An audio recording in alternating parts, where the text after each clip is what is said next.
Kaixo, ongi etorriak lehenengo gai hontara, Aintzinako Erregimenaren krisia, 1808-1814, eta horren barruan Kadizko Gorteak eta 1812ko konstituzio berezi bat, ikusiko dugu zergatik, eta garrantzitsua Espainiako historian. Ikusiko ditugun puntuak, 6, krisianen aurreko testu ingurua, zer gertatzen den aurretik, zein den Espainiako egoera sozioekonomikoa momentu hortan, 1808an gertatuko den Baionako abdikazioak eta horrekin batera edo bitartean Napoleonek Espainia inbaditu egingo dula.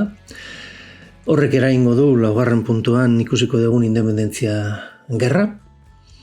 Independentzia gerra horren barruan mugimendu liberalak lortuko du Kadizko Gorteetan 1812ko konstituzio liberala onartzea eta martxan jartzea, gutxi iraungo du. Eta azkenik, zeintzuk izango diren, ondorio ekonomiko, sozial eta politikoak, krisi garai honetakoak. Goazen lehenengo puntuarekin. Aurreko testu inguru historiko eta politikoa. Kokatzen gera, 18. mende amaiera eta 19. mendeko hasieran. Jarriko genuke bi data jartzegartik, 1789, 1807ko urte tarte hori. Honezkio badakigu, 18. mendea ilustrazioaren mendea da, Europan eta mundura zabaltzen da. Bertan sortzen den mugimendu intelektuala eta kulturala da, arrazoia du erdigune, eta zientzia eta hezkuntzaren zabalkuntza ekarriko ditu. Abiadura handiago batekin leku batzuetan beste batzuetan baina prozesu hori martxan jartzen denean geldi ezina da. Horrekin batera, edo horren erdian, gizartea, pertsonen bizimodua eta gobernua hobetzeko asmoz sortzen den mugimendua izango da. Horrek Espainian eragiten du, eta 18. mende osoan zehar egongo da modernizazio nahi bat, borondate bat, Europa barruan nolabait edo jada okerrera doan posizioa indartu nahi bat egongo da, administrazioaren berrantolaketa bat egongo da, zentralizazioaren bultzakada bat egongo da, ikusiko dugu hurrengo gaietan ere luzatu egingo den prozesua izango dela hori, borondatea egongo da eta bultzakada egongo da ekonomia modernizatzekoa, eta horrek guztiak ekarriko du momentu hortar arte ideologikoki edo privilegioak direla eta gizarte talde batzuk mehatxatuta ikusten dutela, beraien ideologia edo beraien gizarte privilegioiek, eta nahiko dutela kontserbatu aurretik zegoen egoera. Horrei deituko zaie kontserbadurismoa. Batez ere noblezian eta kleroan egongo dira kontserbadore hauek, baina ikusiko dugunez ez da bakarrik horrela gertatuko. Hala ere, ezin dugu hitz egin momentu hontan Espainian liberalismoak arrakasta duenik. Mantenduko da gizarte estamentala eta monarkia absoluta. Behintzat 19. mendearen hasiera arte.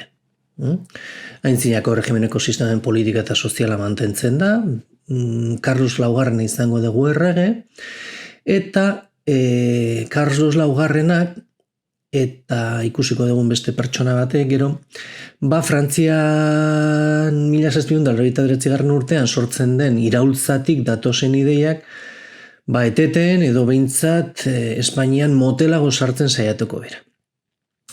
Luis Amaseigarrena gilotinan hil ondoren, Espainiak Frantziari deklaratuko dio gerra, konbentzio gerra deitzen den gerra. Konbentzio gerra, 1793-1795 bitartean, Frantziaren aurkako gerra bat izango da. Britainia Handiarekin batera, Austriarekin batera, beste herri batzuekin batera. Orain aipatzen dugun hau, kuriosoa egingo zaizu hurrengo gaietan, Britainia Handia eta Frantziaren artean, arituko da Espainia aliantzak egiten urteetan zehar, Espainiaren egoera okerrera egin duelako imperio izatetik desagertuko den imperio bat izatera, bai? Eta hortan, batzutan ezinbestean Frantziarekin egingo du bat, beste batzutan egingo du Britainia Handiarekin. Biek mehatxatu egingo dute Espainia modu ezberdin batean. Konbentzio gerra hau etzen batera onuragarria izan, Espainiarentzat, ahul dagoen Espainia batentzat, itsasflotan galera handiak izango ditu, koloniakin merkataritza murriztu egingo du, eta Britainia handia precisamente aprobetxatu egingo du, bera sartzeko kolonia batez ere Amerikan inguru hortan.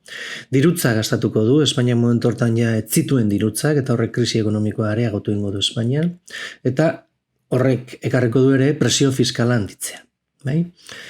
Azken finean esaten nizuena, gero eta ahulagoa den, imperio hori, nolabait edo desegiten ari da. 1795 urtean, Basileako bakea sinatzen da, eta Espainiak aliantzak aldatuko ditu, ontsa aipatu dugun bezala.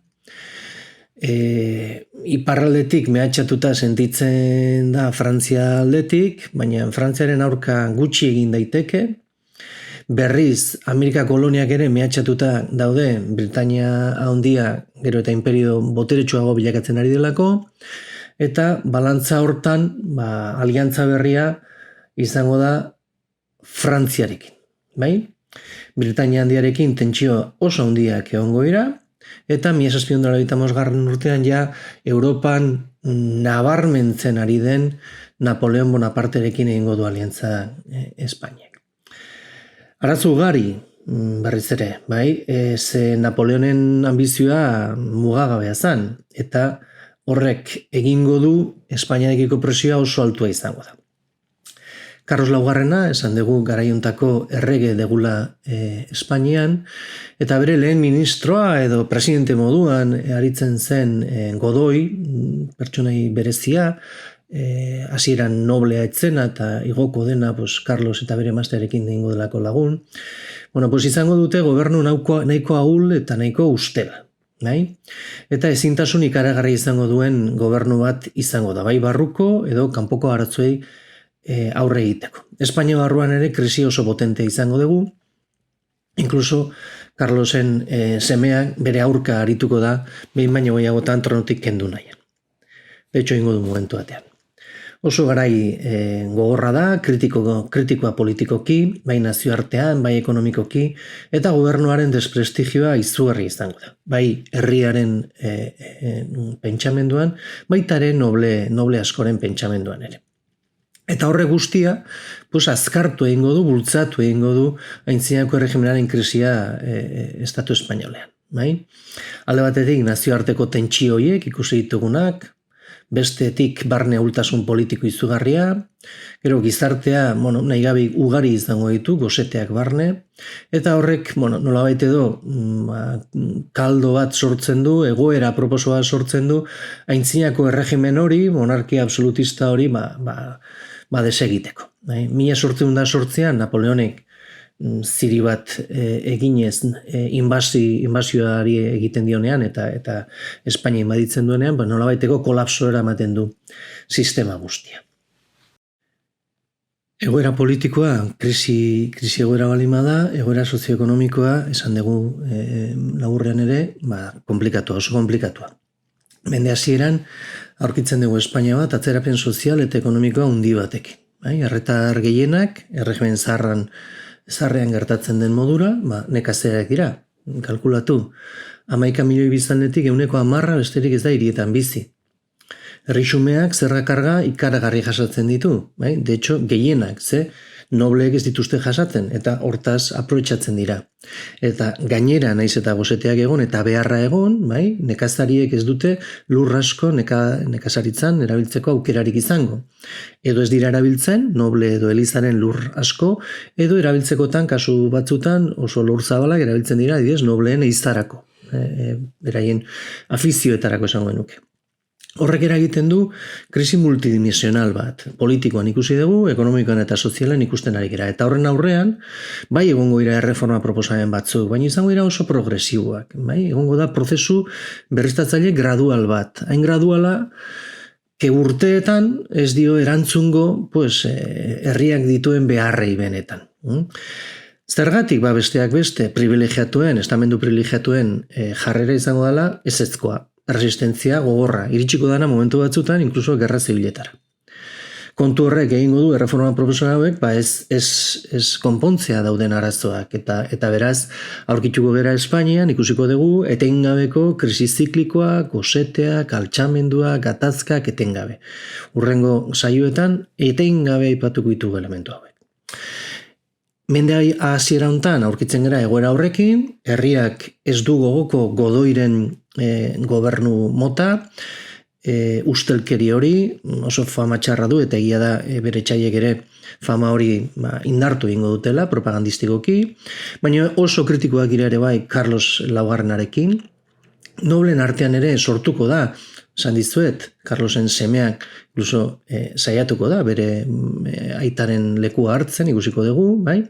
Bueno, horre egitzen bali dugu Napoleonen indarra handia dela, bai Godoy, bai Carlos bere desioetara, nolabait edo makurtzen direla, iritsiko dala inbasio bat Frantziarena eta independentzia gerra bat, horrek prezipitatzen du aintzinako erregimen honen, monarkia honen krisi izugarri bat. Ados, logikoa da ulertzen. Nola gertatzen da 1808an nolabait edo inflexio puntua, bai? Dago une erabakigarri bat. Napoleonek badaramatza urte batzu Godoirekin eta Carlosekin nolabait edo lanean. Godoy Napoleonen esan dizuet interesen menpe gelditu da nolabait, egia da Espainiak ez zuela nahiko indarrik aurre egiteko bere kabuz. Eta Napoleonek nolabait edo engainatu egingo ditu bai Godoy eta bai Carlos. Godoyrengan ere pentsatu behar dugu bere interes partikularrak ere defendatzen saiatuko dela. En 1807an aurkitzen gera Frantziarekin sinatzen dela Fontainebleauko itun bat, nun Napoleonek Portugal, Britania Handiaren aliatua zen herrialdea, inbaditzeko plan bat planteatzen dio Godoyri. Gainera Godoy onura pertsonal bat aterako du, ze gaur egungo Algarve inguruko hortan bera izendatuko mendu errege, sortuko den erresuma berri batena. Eta beraz, 1807an adosten dute Napoleonek sartu ahal izango ditula bere tropak Portugalerako bidean. Egia esan, aurretik ere ez gera sartuko, Espainia eta Portugalen inguru arteko gatazka bat egon da, ez gera sartuko. Sartuko da, tropak sartuko dira Espainian, baina berehala ohartzen dira, edo hartu beharko inateke, tropak ez doazela zuzenean Portugalera, baizik eta Espainiako hiri garrantzitsuenetan sartzen hasten direla. Ziria hori zan, Portugal inbaditzeko aitzakiarekin, Portugal bai, baina Espainia ere inbaditu nahi du Napoleon eta tiro bakar bat bota gabe. Bitarte hortan, momentu hortan, hau gertatzen ari den garai hontan, Fernando Zazpigarrena izango dena, Fernando momentu hontan, Carlos Laugarrenaren semea dena, hurrengo errege izango dena, bere bigarren nolabaiteko estatu golpea ematen saiatzen da. 1808ko martxoaren 17 eta 19 bitartean, Aranjuezko altxamendua dituko dena. Noblezia, gehi herri sektoreak, Fernando bultzatua, atzean beraz egon, Godoy eta Carlosen aurka altxatuko dira. Eta horrek suposatzen du, Carlos Laugarrenak abdikatu egingo dula Fernando Zazpigarrenaren gain. Napoleoni ez dio inolako graziarik egiten horrek, ez da hori bere interentza. Frantziarrak pixka beranduxeago sartzen dira Madrilen, martxoaren 23an. Esan dizuet, Portugalerako bidean zeuden aitzakiren nolabaiteko aitzaki horrekin, hiri ezberdinak opikatzen dituzte eta martxoaren 23an sartzen dira Madrilen. Napoleonek momentu hortan derrigortzen ditu errege familia Baionara hurbiltzen. 1808ko apirila maiatza bitarte hortan, Carlos eta Fernandoren arteko gatazka konpontzeko aitzakiarekin edo, deitu egiten ditu, eta han, bueno, pues presionatzen ditu biak, egia esaten baizuet ez gehiegi ere, eta Fernando Zazpigarrena itzuli egingo dio tronua Carlos Laugarrenari, eta Carlos Laugarrena kontuz ematen dio Napoleoni tronua, bai? Abdikatzen du Napoleonengan. Ikusten dezue oso jarrera patriotikoa zutela, bai? Bueno, horrek eragiten du, eta ere ikusita Frantziaren tropak Madriden ze jarrera duten, oso darkorra, oso bortitza biztanleekin, hain famatuak diren eta Goiak duen kuadro hortan ikusi dezakezuen ondorioak, bai, Madrilen maiatzaren 2 altxamendua. Herritarrak gobernuaren iritziaren aurka, ez du gobernuak bultzatzen altxamendua, baizik eta herritarrak bultzatzen dute, resistentzia sentimendua sortzen da, eta baltxatu egiten dira, soldadu batzuk akatuz. Bai? Horrek suposatuko du ikaragarrizko erantzuna Frantziar ejertzituarena, errepresioa, baina ez du lortzen Espainia herriak kokiltzea, bizik eta kontrakoa. Zabaltzen denen Espainian zehar Madrildarrek egindakoa eta nola erantzun duen armada frantziarrak, bueno, pues leku askotan hasiko dira mugimenduak Frantziarren aurka. Esan dizuet, bitartean, pixka beranduago, maiatzaren 5ean Napoleon bultzatzen ari zan, presionatzen ari zan, bai Fernando, bai Carlos abdikatzeko, eta Napoleonengan abdikatzen dute, Napoleonek bere anaia denari Jose Bonaparteri ematen dio koroa. Eta hor, altxamendu hori eta Napoleon ezarri dutela, atzerriko frantziarra den errege hau ezarri dutela Espainia errege bezala, sortuko da 1808-1814 bitartean egongo dan independentzia gerra. Independentzia gerra bat, ez gira zabal sartuko hemen etapak eta alako gauzetan, bai ulertu ezagun aldaketa sozial eta politikorako prozesu ikaragarri sakona suposatuko dituen urteak izango direla. Hor, indartu egingo da ikaragarri soberanitasun nazionalaren sentimendua, bai etxai komun bat dago kanpoan, horrek indartu egiten du identitate sentimendu hori. Bultzatuko ditu ere bai, ja nolabait edo hurbiltzen ari ziren Amerikako independentzia prozesuak, Espainian boterea, bueno, pues desagertu ez, baina indar ikaragarri galtzen du eta beraz aprobetxatu egiten da Amerikako kolonietan. Eta azken finean, ari gera ikusten aintzinako erregimenaren amaieren hasiera. Ezinbestean. Independentzia gerrari dagokionez, ikusiko ditu etapa nagusiak, 3 etapatan zatitzen da normalean. 2 prozesu gertatzen dira garai hontan, alde batetik dago argita garbi gerra kanpoko potentzia baten aurka, inbaditu egin duen potentziaren aurka, eta bestetik badago prozesu politiko bat gertatzen dena Espainiaren barruan, absolutismoa eta erregimen sistema nolabait edo krisia sortzen dena eta iraultza liberalaren hasiera izango dena. Bai? Eta horre gatazka aurkituko dugu. Bueno, 3 etapa, 1807 eta 8 bitartean, hasierakoa, 1808, 1812koa, bigarrena, eta 1812 hirugarrena. Lehenengo fasea edo nolabait edo da frantsesen hasierako inbasio hori, eta atzera egin beharko dutela. Kasi Frantziara joan beharko dute berriz ere bueltatzeko Napoleonen gidaritzapean. 1807ko azaroan, Junot generala Espainian sartzen da, Portugalerako bidean edo. Errege familia gogoratu esan dugu, Baionara eramaten saiatuko dira. Madrilen ikaragarrizko ezinegona sortuko da eta altxamendua piztu egingo da, eta erantzuna barkatu frantziarrena izango da, represio bortitza, zabaldu egingo du beraien aurkako altxamendua beste hiri batzuetan. Hiri eta herri askotan antolatzen hasten dira, garai hartan deitzen ziren juntetan. Juntak egiten dituzte, nolabait edo desagertu egin den errege figura hori ordezkatzeko, administrazioa mantentzeko edo. Napoleonek lortuko du Borboien abdikazioa, ikusiko dugu, eta estatu berri bat sortzen du, Baionako estatutuaren menpe. Ez da konstituzio bat, baina nolabaiteko konstituzio bat izango aliz bezala. Konstituzio moduko hau, estatutu hau, ez da onartua izango Espainiako instituzio bakar batean, ezarria da, inposatua da, armen bidez. Boterearen zentralizazioa handia ekarriko du, Frantzia ere estatu zentraliza zen momentu hortan. Murriztuak izango ditu, baina aipatzen dira eskubide eta askatasun gutxi batzuk.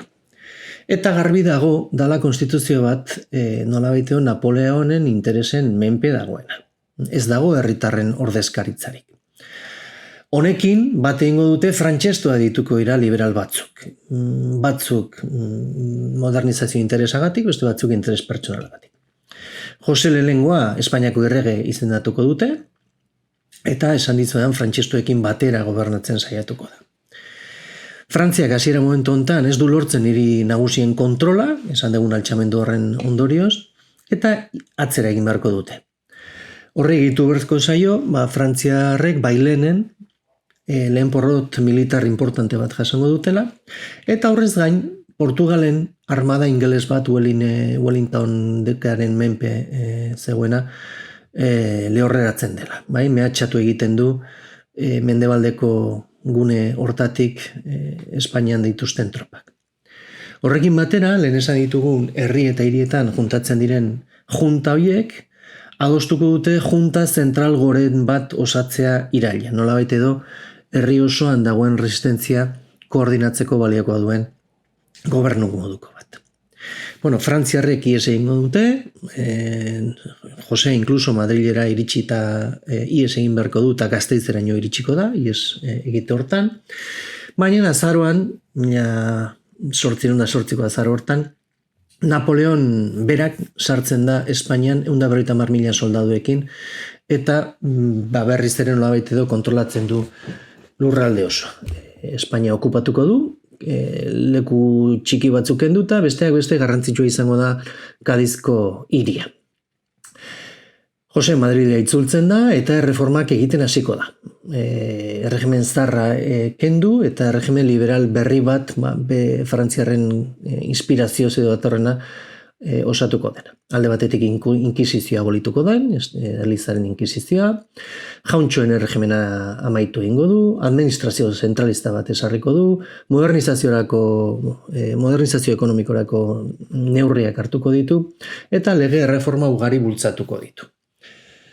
Espainiako armadak porrot bat besteren atzetik jasango du, baina sortzen da gerra egiteko modu ezberdin bat, ez da hemen asmatzen dela, edo, baina garrantzi izugarri izango duna, horrenbestekoak gero horrela deitzen da edozein lekutan gertatzen denean, gerrilla sortzen dira. Herriak erresistentzia egingo du, eta funtsezkoa izango da, ze etengabe urte guzti hauetan, ez die utziko Frantziarrei arnaz lasai hartzen. Frantziak ezingo du lasaitasunez kontrolatu lurraldea, eta naiz eta 1812 arte nolabaiteko hirietan batez ere kontrol hori izango duen, okerrera egingo du momentu hortan ze Napoleoni komplikatu egingo zaio bere imperioaren zabalkuntza Errusian. Hainbeste arazo ditu bertan, non Napoleonek 20.000 soldadu erretiratuko ditu penintxulatik Erresuirako bidean, eta horrek nolabait edo errestu egingo du erresistentzia mugimendua eta Wellingtonek lehen aipatu dizudan ingeles hau Portugaletik Espainiara pasatzen. 1812 eta 13 bitartean, hor bai, ingelesak eta espainolak Portugalekin batera barkatu jungo ira gutxinaka Frantziaren aurkako gerra hori irabazten, du importante batzuk aipatzen dizkitzuet, Arapiles 1812an, Gasteizkoa 1813an, Donostian ezagutuko duzue, 1813ko abuztuaren 31an sartzen dira, San Martzialen Irunen aldi berean, horrek egingo du Kataluniatik 1814ko abenduaren ateratzen markatu. Horrek egingo du Espainiatik ateratzen dela Kataluniatik, kasu honetan, 1814ko abenduan. Garaipena eta erresistentziak bere biziko garrantzia izango du, sentimendu nazionalista bat, espainola bat sortzeko, eta etorkizunean, hemen gertatu dena eta egon den junta goren zentral horrek egindako lanak aldaketa politiko eta sozial ugari eragingo ditu. Baina puntu garrantzitsu batera. Independentzia gerra bitarte honetan, lehen aipatu ditugun gorte zentralgoren horiek, martxan jartzen dute prozesu legislatibo bat, lege berriak egiten, eta inkluso guztiz ezaguna izango den 1810ko konstituzioa. 1810ean deitzen dira gorteak, gorte horiek Kadizen deituko dira, ze da lurralde gutxienetako hietako bat libre dagoena frantsesen kontroletik. Ezaugarri berezi bat du Kadiz, eta da nahiko hiri liberala zela, bertako biztanleria etzen bakarrik Kadizkoa, baizik eta Kadiz izan da hiri garrantzitsua merkataritza alderdian, kanpoko jende desente zuen,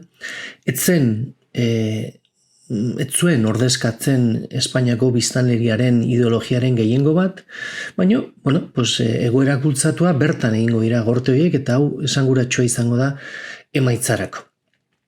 Esan bezala, hiri liberala da,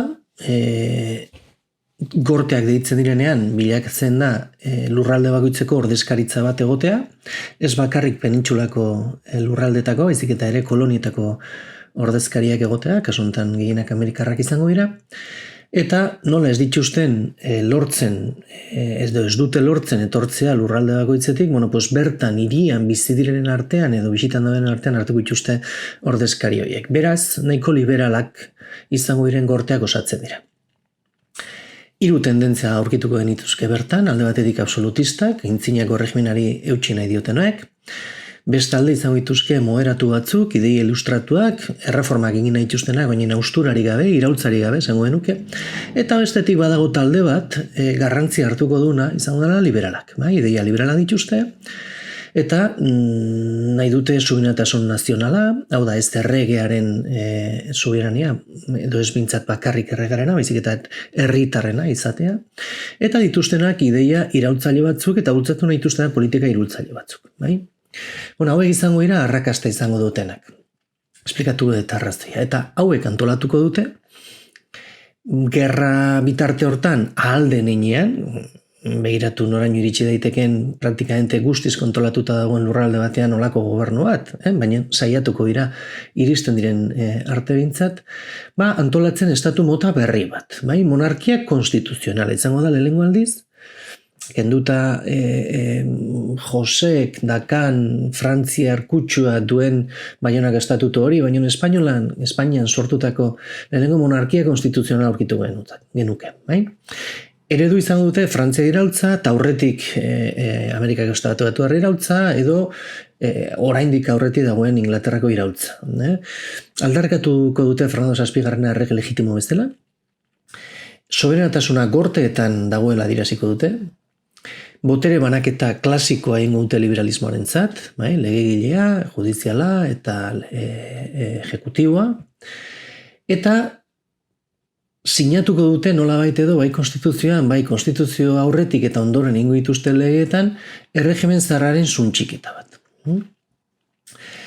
Diodan bezala, jardura legile oso sakona egingo dute, lege asko egingo dituzte. Behin-behineko gobernu egitura osatuko dute, lege aurrean berdintasuna adiraziko dute, horrek erregimen zaharraren ezberdintasun privilegioen estatutuen, markatu estamenduen egoera suntxitzen zuen, inkisizioaren abolizioa aldarrikatuko dute, Frantziarrek egin duten bezala, erreforma administratibo sakona saiatzen dire egiten, erreforma ekonomikoak eta sozialak eragiten, adibidez jaurerri klasikoak noblien lurralde berezi horiek, nun legea beraiena zen suntxitzen, eta inkluso hasiko dira, eta hemendik aurrera etengabe ikusiko ditu 20. mendean sartu arte, Elizarekin gatazka, ze kleroaren ondasunen desamortizazioa saiatuko dira egiten. Eta hor resistentzia handiak egongo dira gizartean eta Elizaren aldetik. Desamortizazioa azken fina da, estatuak kentzea ondasun eta lur batzuk kasu honetan kleroari edo beste kasu batzutan noblei. Hau iristen da, gerrak albiratzen duen einaino, noski, con lo cual eragin efektibo txikia izango da. Baina izango da oso esanguratsua 1810ko konstituzio horren sorrera, eraketa edo. Konstituzio hau mugarri historiko bat suposatzen du Espainian. Espainiako lehen konstituzioa izango da, eta gainera da erregimen aldaketa bat. Aitzinako erregimenari amaiera ematen zaio, eta erregimen liberal baten hastapenean aurkituko genuke. Iraungo balu, ze ikusiko dugunez, gutxi irauten du. Alde batetik, monarkia konstituzional parlamentaria sartzen da, hau da erregeari botereak murriztu egiten zaio, hau batzuentzat pekatu izango da. Bestetik, suberatasun nazionala esan dudan bezala nazioari ematen zaio, ez erregeari, gorteetan egongo da. Botere banaketa, aipatu dut, batearazlea erregea izango da, baina gorteak dute legeak egiteko eskubidea, eta epaileak independienteki bai judiziala izango dute. Onartu egiten dira, orain arte, momentu hortar arte, pentsa ezinak praktikamente ziren eskubide eta askatasunak, berdinak izango dira herritar guztiak lege aurrean, teorian behintzat, eskubide eta askatasunak emango dira, probietate pribatua, hau da liberalismoaren oinarriteko bat, imprenta askatasuna, zerga privilegiorik ez, Elizaren desamortizazio esan deguna. Elizarekin hortik sortzen da harreman berri bat, boterea murriztu egingo zaio, inkisizioaren abolizioa, lege aurrean ere berdinak izango dira eliz gizonak. Ez da onartzen da Eliza katolikoak eta katolizismoa dela preferentzia duen erlijioa, baina ez da ofiziala izango estatuarena. Administrazioaren erreforma sakona bultzatuko da, provintzia berriak sortuko dira, udaletxen autonomia zabaldu egingo da, aldi berean ere zentralismoa bultzatzen den bitartean, jaurerrien abilizioa esan duen bezala. Eta hemen sortzen da beste elementu bat hurrengo gaietan klabe izango dela etorkizuneko historia ulertzeko. Eta izango da, saiatuko direla zegoen foru sistema konstituzioan txertatzen. Sistema berriarekin saiatuko dira nolabait edo txertatzen, baina berdintasunarekin eta zentralismoarekin talka egingo du eta hor gatazka potoloak gertatuko dira laizter ikusiko dugunez. Beraz, aurkitzen gera, benetan garrantzitsua den konstituzio bat, oso berritzailea izango dela bere garairako, baina arazo asko izango zituela. Batez ere, 1814 urtean, Fernando Zazpigarrena Espainiara bueltatzen denean, bertan bera uzten duelako, eta gobernu hontan eta liberal moduan agertu diren pertsona politiko guztien aurka, jazarpen potoloa, fusilamenduekin eta ezarriko duelako Fernando Zazpigarrenak. Ez du onartuko estatu liberala eta bueltatu nahi izango du erregimen zaharreko monarkia absolutura ikusiko dugun moduan. Krisi honen, ikusi dugun erregimen zaharren krisian ondorio ekonomiko, sozial eta politikoak. Gerraren ondorioak beti bezala latzak izango dira. Suntxiketa ikaragarria egongo da, berrindu egingo du Espainia, atzeratu egingo du Europako beste herrialdeekin konparatuta izugarri, 500.000 hildako ari gera hitz egiten, azpiegitura suntxitu, generazioak galdu, gosetea, gizartean ere violentziara ohitzen den gizarte bat, violentoa bilakatzen dare bai. Imperio ez dela ospe ikaragarria galtzen du, ari gera gainbera baten maldan berako abiadura handiko trena bilakatzen da Espainia, bigarren mailako potentzia bilakatzen ari da. Kontra, nazio sentimendua aurretik etzena oso potentea batez ere zenbait lekutan, gerra honek identitate hori indartu egingo du. Eta frantsestuek, nolabait edo frantsesekin bat egin zuten liberal erradikal batzuk, ies egin beharko dute, ze garbi dago, behin Frantzia galdu gerra, ez direla ongi etorriak Espainian. Orokorrean, krisi honek eta gerrak izango ditu ondorio potoloak. Alde batetik idea politiko berriak sortuko dira, liberalismoen ideiak zabaldu egingo dira, zalantzan jartzen hasten da, lehen etzen zalantzan jartzen absolutismoa. Horrekin batera, eragin handia izango du, naiz eta denboran ez diren luzatzen erreforma sozial eta ekonomikoak ze jendeak ikusten du, badagoela bide hortik jotzeko. Sortuko da egoera bat urrengo urteetan etengabe ezegonkortasun politiko batera eramango duna Espainia. Ideia liberal eta kontxorren arteko borroka sekulakoa izango dira 19. mende osoan zehar, ikusiko dugu urrengo gaietan. Egitura sozialean aldaketak egiten hasiko dira, gizarte estamentala krisian sartzen da, ez da berregingo gainera, eta burgesia sortzen da, estamentu edo klase sozial berri bat ezina geldi ezina izango dena. Garrantzitsua izango da kolonien galera, independentzia prozesu geldi ezina hasten da garai hortan eta 1898 urtean amaituko da gutxi gorabehera. Horrek arazo asko sortuko ditu bai Espainiako identidadean, baita ere ekonomian. Eta azkenik aipatu izan dugun Eliza eta estatu honen arteko harremanetan barkatu aldaketa potenteako. Bai? Elizaren papera eta legeak eta jarrera zalantzan jartzen da, eta naiz eta gora eta bera euki, Fernando Zazpigarrenekin berriz ere indartuko da, etengabeko gatazka bat eta atzera eta aurrerako bideak aurkituko ditu. Beraz, ondorioak oso potenteak izango dira eta hurrengo gaietan ikusi ahal izango ditu. Azkenean itxi dezakegu gai hau adieraziz, hurrengo menderako, nolabaiteko hasierako planteamenduak ezartzen ditula, gatazka politiko oso sakona azaltzen hasten dela, eta bi tendentzia izango ditula gizarte hortan. Alde batetik liberal batzuk, Viva la Pepa izango dutela, Pepa da 1808ko konstituzioa, Viva la Pepa, Viva liberalismoa, Viva askatasuna, eskubideak izango dutela hauan, eta jarreretan, eta borroka politikoan, eta bestetik herriaren zati handi bat, ez pentsatu bakarrik privilegiatuak izango direnek, literalki Viva las cadenas oiukatuko dutela. Adibidez, Fernando Zazpigarrena etxean Espainian sartzen dena.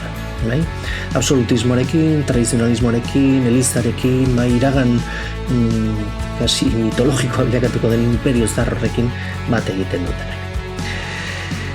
Haino, hau dugu gaia, espero baliagarri izatea eta hurrengo gaiarekin hasiko gara laizter. Ondo izan.